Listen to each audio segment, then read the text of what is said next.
Hello student, हम लोग पढ़ रही हैं सेल बायोलॉजी। और सेल बायोलॉजी की लास्ट क्लास में हमारा जो टॉपिक चल रहा था वो चल रहा था प्लाज्मा मेम्ब्रेन। हम लोगों ने प्लाज्मा मेम्ब्रेन की स्ट्रक्चर पढ़ रहे थे। प्लाज्मा मेम्ब्रेन की स्ट्रक्चर को समझाने के लिए हम लोगों ने बताया था, वी ऑल नो दैट, कि प्लाज्मा मेम्ब्रेन की स्ट्रक्चर को एक्सप्लेन करने के लिए वेरियस टाइप के मॉडल्स दिए गए, जिसमें से हम लोगों ने बताया था कि जिसमें दो जो मॉडल हैं वो मुख्य मॉडल है। कौन कौन सा? फर्स्ट जो था हमारा वो था सैंडविच मॉडल, जो किसने दिया? नेगेली व क्रेमर के द्वारा दिया गया। इसमें बताया गया कि जो प्रोटीन है वो दो होते हैं, मतलब प्रोटीन की दोहरी सतह पाई जाती है, एक बाहरी प्रोटीन एंड सेकंड जो था हमारा वो था आंतरिक प्रोटीन। उसके बीच में क्या प्रेजेंट था? लिपिड लेयर प्रेजेंट थी या फोस्फोलिपिड प्रेजेंट था। ठीक है, बता दिया था, क्लियर हो गया था अपना ये टॉपिक। आज जो हमारा टॉपिक है वो है fluid mosaic model. Plasma membrane को समझाने के लिए जो दूसरा मॉडल दिया गया वो कौन सा दिया गया? Fluid mosaic model. तो अपना क्या है? फ्लूइड मोजेक मॉडल को हिंदी में बोलते हैं तरल मोजेक मॉडल। तो अपना टॉपिक क्या है? फ्लूइड मोजेक मॉडल, हिंदी में बोलते हैं तरल मोजेक मॉडल। तरल मोजेक मॉडल। जो फ्लूइड मोजेक मॉडल है वो दिया गया था सिंगर व निकोलसन। दो वैज्ञानिक थे, सिंगर और निकोलसन ने दिया। सिंगर व निकोलसन द्वारा, प्रपोज्ड बाय सिंगर व निकोलसन ने 1972 ईस्वी में दिया। कौन सी ईस्वी में दिया? 1972 में दिया। जो यह मॉडल है वह सबसे ज्यादा प्लाज्मा मेम्ब्रेन की स्ट्रक्चर को एक्सप्लेन करने के लिए जो सर्वमान्य मॉडल है वो कौन सा है? तरल मोजेक मॉडल। मतलब जो सबसे ज्यादा प्रसिद्ध मॉडल है वो कौन सा है? तरल मोजेक मॉडल। जो यह मॉडल है वो भी लैमिलर मॉडल पर आधारित है। किस पर आधारित है? लैमिलर मॉडल पर आधारित। क्लियर है इतना? किसने दिया? सिंगर व निकोलसन ने। इस मॉडल के अनुसार जो प्लाज्मा मेम्ब्रेन है वो बनी है लिपिड व प्रोटीन की। किसकी? लिपिड व प्रोटीन की। जो प्रोटीन होता है वो बाहरी लेयर बनाते हैं, और ये जो प्रोटीन होते हैं वो होते हैं गोलाकार प्रोटीन। कौन से होते हैं भाई? गोलाकार प्रोटीन की बनी हुई होती है। ठीक है, ये जो प्रोटीन होते हैं वो होते हैं 2 टाइप्स के। कौन कौन से? फर्स्ट है समाकलन प्रोटीन। प्रोटीन कितने प्रकार की प्रोटीन से बनी हुई होती है प्लाज्मा मेम्ब्रेन? 2 टाइप्स के प्रोटीन की, समाकलन प्रोटीन, और जो सेकंड है अपना वो है परिधीय प्रोटीन। समाकलन व परिधीय प्रोटीन। जो समाकलन प्रोटीन है ये कुल प्रोटीन का 70% होते हैं। कितने परसेंट होते हैं? 70% होते हैं। जबकि जो परिधीय प्रोटीन होते हैं उसमें टोटल प्रोटीन का कितना परसेंट होते हैं? 30% होते हैं। जो समाकलन प्रोटीन होते हैं ये लिपिड परत में धसे होते हैं। किसमें धसे होते हैं? लिपिड परत में। क्लियर है? मतलब लिपिड परत के साथ समाकलित होने के कारण इन प्रोटीनों को कहा जाता है समाकलन प्रोटीन। ठीक है, इसके साथ ही साथ इम्पोर्टेंट बात याद रखने की है कि जो समाकलन प्रोटीन है ये धसे हुए होने के कारण, किसके कारण? धसे हुए होने के कारण इन्हें इजीली पृथक नहीं किया जा सकता। इनका एक सिरा जो होता है वो बाहर निकला रहता है, लेकिन ये धसे हुए होने के कारण इन्हें इजीली सेपरेट नहीं किया जा सकता। तो ये तो था हमारा समाकलन प्रोटीन। अब बात करेंगे हम परिधीय प्रोटीन की। ठीक है, तो जैसा कि नाम है परिधीय प्रोटीन, ये कुल प्रोटीन का कितना परसेंट होते हैं भाई? 30%। कितना परसेंट होते हैं?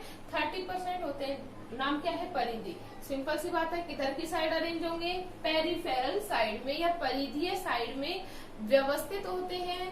परिधि की साइड में व्यवस्थित होने के कारण, याद रखना है, परिधि की साइड में व्यवस्थित होने के कारण इन्हें आसानी से क्या किया जा सकता है? पृथक। क्योंकि सिंपल सी बात है भाई, ये तो धसे हुए थे। समाकलन प्रोटीन क्या है? धसे हुए हैं, तो इन्हें आसानी से क्या नहीं किया जा सकता? पृथक नहीं किया जा सकता। लेकिन ये क्या है? परिधि की साइड में अरेंज है, तो इन्हें आसानी से क्या कर दिया जाएगा? सेपरेट। तो इन्हें आसानी से क्या किया जा सकता है? पृथक। क्लियर है? तो ये क्या था अपना परिधीय प्रोटीन। अब बात करते हैं हम सिंगर और निकोलसन ने जो बताया, वो बताया कि ये जो लिपिड और प्रोटीन है वो, या हम लोग बोल सकते हैं प्लाज्मा झिल्ली में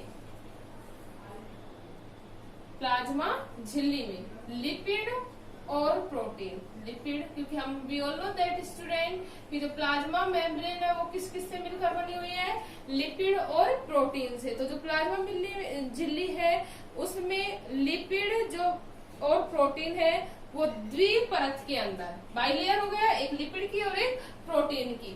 लिपिड और जो प्रोटीन है वो द्विपरत के अंदर आसानी से स्थानांतरण गति कर सकते हैं।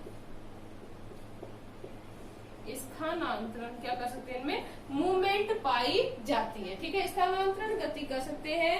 और यह है इसका जो मेन रीजन है वो यह है कि झिल्ली की जो तरलता होती है लिपिड का विशिष्ट गुण है। झिल्ली कैसी है? तरलता पाई जाती है झिल्ली में, वो किसका गुण है? लिपिड का मुख्य गुण है। ठीक है, तो देखो तरलता कैसे मिलती है। फर्स्ट इंपॉर्टेंट बात, जो लिपिड है वो लिक्विड फॉर्म में कैसे बनता है? जैसे जैसे टेम्परेचर इंक्रीज होता है, क्या हो रहा है? जैसे जैसे तापमान बढ़ता है, जो फॉस्फोलिपिड अणु है उनकी जो बंध व्यवस्था है वो टूटने लगती है। We all know that temperature high होने पर जो एंजाइम्स होते हैं या लिपिड होते हैं, इनमें क्या होने लगता है? डीनेचुरेशन। क्या होने लगता है? डीनेचुरेशन होने लगता है। तो लिपिड में टेम्परेचर बढ़ने के कारण लिपिड के जो अणु है वो डीनेचुरेटेड होने लगते हैं या फिर क्या होने लगते हैं? टूटने लगते हैं, जिससे इनका रासायनिक बंध टूटने के कारण लिपिड को कैसे माध्यम मिलता है? तरल माध्यम प्रदान होता है। इतना क्लियर है? अगर हम बात करें मैमल्स में या ह्यूमंस में, शरीर में तापक्रम बढ़ने पर, शरीर में किसकी बात कर रहे हैं? ह्यूमंस में। ह्यूमंस में क्या होगा? शरीर का क्या बढ़ा? टेम्परेचर। शरीर का टेम्परेचर या तापमान बढ़ने पर जो लिपिड अणु है वो अर्ध तरल व्यवस्था में आ जाते हैं। कौन सी व्यवस्था में आ गए? अर्ध तरल व्यवस्था में आ जाते हैं। अर्ध तरल व्यवस्था में आ जाने के कारण जो प्रोटीन है, हम लोगों ने बताया था 2 टाइप्स की प्रोटीन है, एक समाकलन और दूसरा परिधीय प्रोटीन। तो जो समाकलन प्रोटीन है इस लिपिड के अंदर क्या हो जाते हैं? धस जाते हैं। कब? जब शरीर का टेम्परेचर क्या हुआ? इंक्रीज हुआ। शरीर का टेम्परेचर इंक्रीज हुआ, लिपिड है वो अर्ध तरल अवस्था में आए, और अर्ध तरल अवस्था में आने के कारण जो प्रोटीन है, कौन सी प्रोटीन की बात कर रहे हैं? समाकलन प्रोटीन की, वो इसके अंदर क्या हो जाते हैं? धस जाते हैं। इतना क्लियर है? और ये जो समाकलन प्रोटीन है किसमें धस गए? लिपिड लेयर में। लिपिड लेयर में कौन सी प्रोटीन धस गए? समाकलन प्रोटीन। अब इन समाकलन प्रोटीन का क्या फंक्शन है वो देखते हैं। समाकलन प्रोटीन है, इनका मुख्य कार्य होता है, एक तो लिपिड लेयर है उसमें छिद्र बनाने का, या हम लोग बोल सकते हैं प्लाज्मा लेयर में, प्लाज्मा लेयर में किसका फॉर्मेशन कर देते हैं, छिद्र का निर्माण कर देते हैं। छिद्र का निर्माण करके यह प्लाज्मा झिल्ली को वाहक के रूप में कार्य करने की दक्षता प्रदान करते हैं। किसके रूप में, भाई सिंपल सा था, अभी तक प्लाज्मा लेयर में होल नहीं थे या पोर नहीं थे, अब इसमें क्या हो गए, पोर बन गए, जिसके कारण इन पोर के माध्यम से easily cell to cell transfer हो सकता है किसका, मटेरियल का। तो प्लाज्मा लेयर में छिद्र प्रदान करते हैं और एक वाहक के रूप में कार्य करने को तैयार करते हैं। इसी के साथ ही साथ ये जो झिल्ली होती है, प्लाज्मा झिल्ली, वो कैसे बन जाएगी, चयनात्मक पारगम्य। कैसे बन जाएगी भाई, चयनात्मक पारगम्य झिल्ली के रूप में कार्य करने लगती है। इतना क्लियर है। इस प्रकार हम लोग बोल सकते हैं जो प्लाज्मा मेम्ब्रेन है वो डायनामिक स्ट्रक्चर है। कैसी है, डायनामिक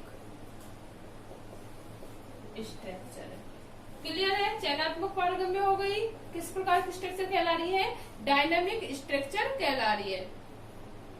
इसके बाद अगर हम बात करें जो प्लाज्मा झिल्ली की बाह्य सतह है, प्रोटीन तथा फॉस्फोलिपिड अणुओं पर, किसके ऊपर, प्लाज्मा झिल्ली के, प्लाज्मा झिल्ली के कौन कौन सी लेयर, प्रोटीन व फॉस्फोलिपिड लेयर के, फॉस्फोलिपिड लेयर के बाहरी स्तर पर म्यूकोपॉलीसैकेराइड, किसकी, म्यूकोपॉलीसैकेराइड अणुओं की श्रृंखला जुड़ी हुई होती है। अणुओं की क्या जुड़ी हुई होती है, श्रृंखला। इस श्रृंखला को कहा जाता है ग्लाइकोकैलिक्स। क्या कहते हैं, ग्लाइकोकैलिक्स कहते हैं। मतलब हम लोग बोल सकते हैं इस लेयर के ऊपर विभिन्न प्रकार के अणु, कौन से, म्यूकोपॉलीसैकेराइड अणु जुड़े रहते हैं और एक लेयर का फॉर्मेशन करते हैं। इस लेयर को कहा जाता है ग्लाइकोकैलिक्स। इतना क्लियर है। यह ग्लाइकोकैलिक्स होता है, इसका मेन फंक्शन होता है झिल्ली की परमिएबिलिटी बढ़ाना, परासरण व विसरण में क्या क्या करेगा, पारगम्यता बढ़ाएगा, ठीक है, और किसमें हेल्प करता है, परासरण व विसरण। क्लियर है। तो ये था अपना फ्लूइडोमोजेक मॉडल। हम डायग्राम देखते हैं किस प्रकार से धसे रहते हैं लिपिड और प्रोटीन। तो हम लोग देख सकते हैं डायग्राम में हम लोगों ने बता दिया था कि लिपिड और प्रोटीन से बनी हुई होती है प्लाज्मा मेम्ब्रेन, ठीक है। लिपिड और प्रोटीन के साथ बने होने के कारण जो प्रोटीन है वो 2 टाइप के बताए थे। एक तो इंट्रिंसिक प्रोटीन और दूसरा था एक्सट्रिंसिक प्रोटीन। इंट्रिंसिक प्रोटीन जो है अंदर होते हैं और एक्सट्रिंसिक जो प्रोटीन है वो बाहर प्रेजेंट होते हैं। इसी प्रकार जो लिपिड लेयर होती है उसमें 2 एंड पाए जाते हैं, एक हाइड्रोफोबिक हेड और दूसरा क्या पाया जाता है, हाइड्रोफिलिक टेल, ठीक है। लिपिड लेयर बीच में प्रेजेंट होती है और ये बाउंड्री जो होती है वो किसकी बनी हुई होती है, लिपिड की बनी हुई होती है। ये किसने बताया, सिंगर और निकोलसन ने। ये था अपना फ्लूइडोमोजेक मॉडल। क्लियर है।